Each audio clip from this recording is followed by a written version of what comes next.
Proses pembelajaran di kawasan yang dikenakan Perintah Kawalan Pergerakan diperketatkan bersasar. PKPDB tidak terjejas kerana guru di sekolah terlibat telah diarah meneruskan sesi pengajaran dan pembelajaran secara dalam talian.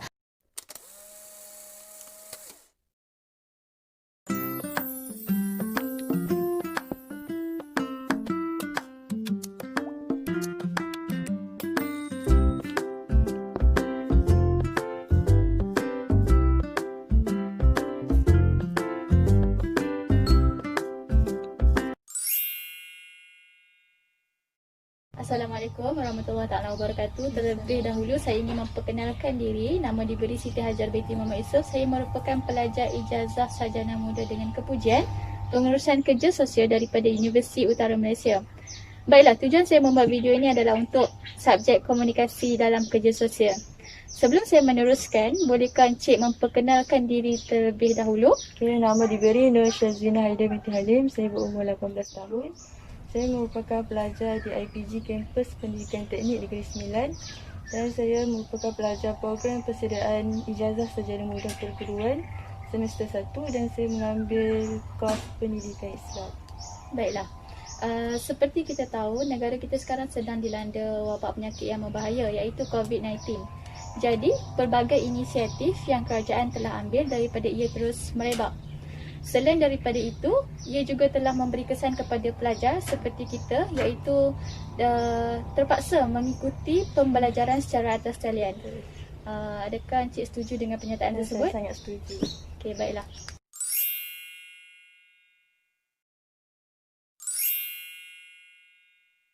Jadi, izinkan saya untuk memulakan soalan yang pertama. Adakah Encik sudah bersedia? Ya, saya bersedia. Baiklah, kita teruskan kepada soalan yang pertama. Adakah pembelajaran secara atas talian ini merupakan norma baru bagi Encik Haida? Ya, betul. Pembelajaran secara atas talian ini merupakan norma baru bagi saya dan pengalaman baru bagi saya dan kita juga. Kerana sebelum ni kita hanya bersemuka bersama pensyarah-pensyarah dan rakan-rakan sekelas. Jadi, akibat pandemik COVID-19 ini kita terpaksa mengikut arahan kerajaan untuk mengikuti pembelajaran secara dalam talian. Baiklah. Soalan yang kedua, apakah perasaan Cik Haida apabila mengikuti pembelajaran secara atas talian? Okey, pada awalnya saya berasa agak kekok kerana sebelum ni saya tak pernah mengikuti pembelajaran secara atas talian, tapi hendak seribu daya tak hendak seribu dalih kita terpaksa mengikuti pembelajaran secara talian itu juga. Baiklah. Bagaimana pula dengan capaian rangkaian internet di rumah Encik Haida? Capaian rangkaian internet di rumah saya agak lemah kerana saya berada di kawasan perkampungan. Jadi bagaimana sekiranya Encik mempunyai kuis ataupun peperiksaan yang Encik perlu hadapi sekiranya rangkaian internet di rumah Encik sangat lemah? Sekiranya berlaku seperti itu, saya terpaksa keluar ke pekan seperti ke cyber cafe untuk menjawab soalan-soalan tersebut lah. Jadi saya memerlukan banyak masa dan tenaga untuk menjawab kuis ataupun soalan-soalan peperiksaan. Berapakah kos yang Cik Haida perlukan untuk penggunaan internet selama sebulan sepanjang Encik mengikuti pembelajaran secara atas talian? Disebabkan saya menggunakan rangkaian telefon Celcom di mana rangkaian ini paling laju di kampung saya. Jadi saya terpaksa menanggung kos sebanyak RM90 sebulan. Baiklah, jadi adakah nilai RM90 tu merupakan nilai yang paling tinggi bagi Encik Haida? Ya, betul. Bermaksud di sini, Encik Haida memerlukan nilai iaitu kos penggunaan internet sebanyak RM90 selama sebulan untuk mengikuti pembelajaran secara atas talian.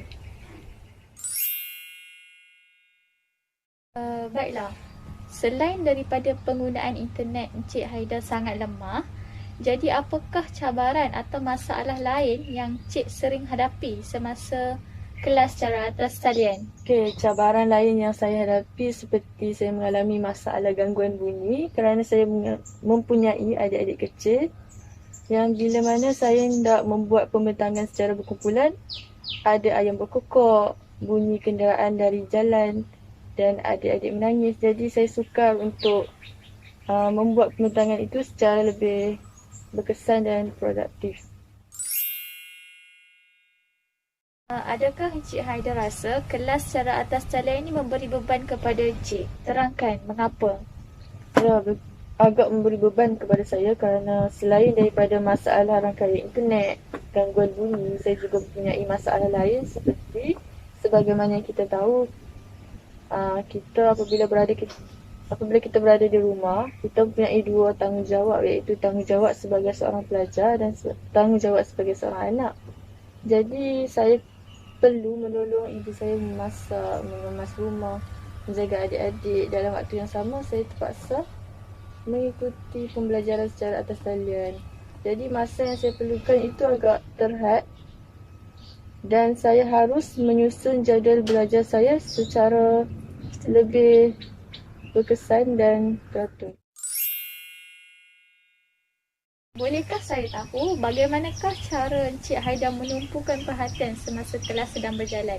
Cara saya menumpukan perhatian semasa kelas berjalan ialah saya berfokuskan pada satu laptop sahaja dan saya tidak akan bermain telefon semasa kelas berlangsung, dan saya juga akan membuat sedikit catatan ataupun nota untuk saya rujuk semula selepas tamat kelas.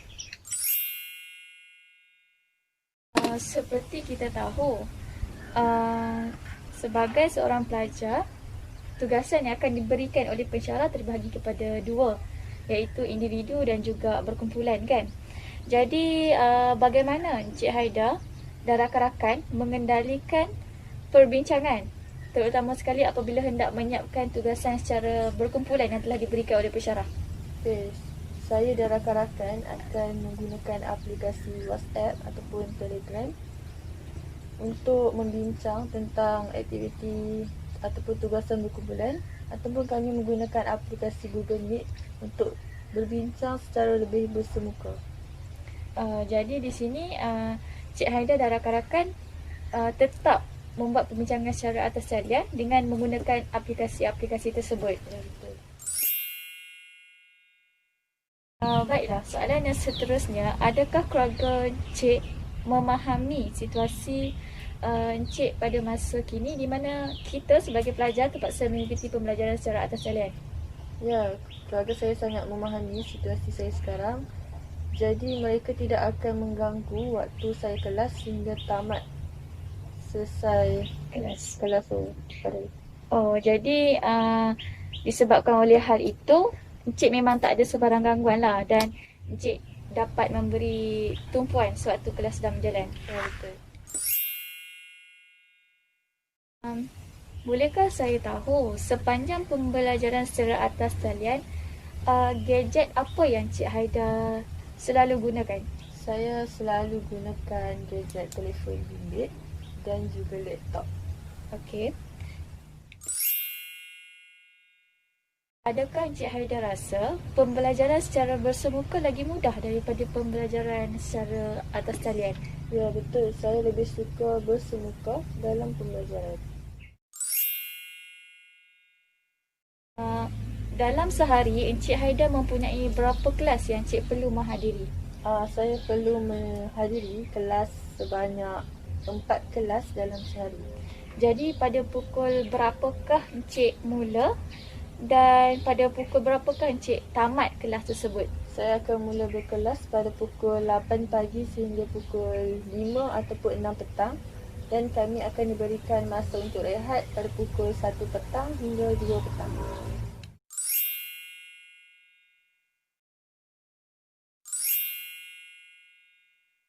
Jadi itu sahaja daripada saya. Terima kasih saya mengucapkan kepada Encik Haida kerana sudi meluangkan masa bersama saya. Terima kasih juga dalam sesi temu baik ni. Jadi sedikit pesanan ringkas daripada saya. Patuhilah SOP yang ditetapkan. Jangan lupa pakai mask dan hand sanitizer. Dan juga amalkan penjarakan sosial. #kita jaga kita.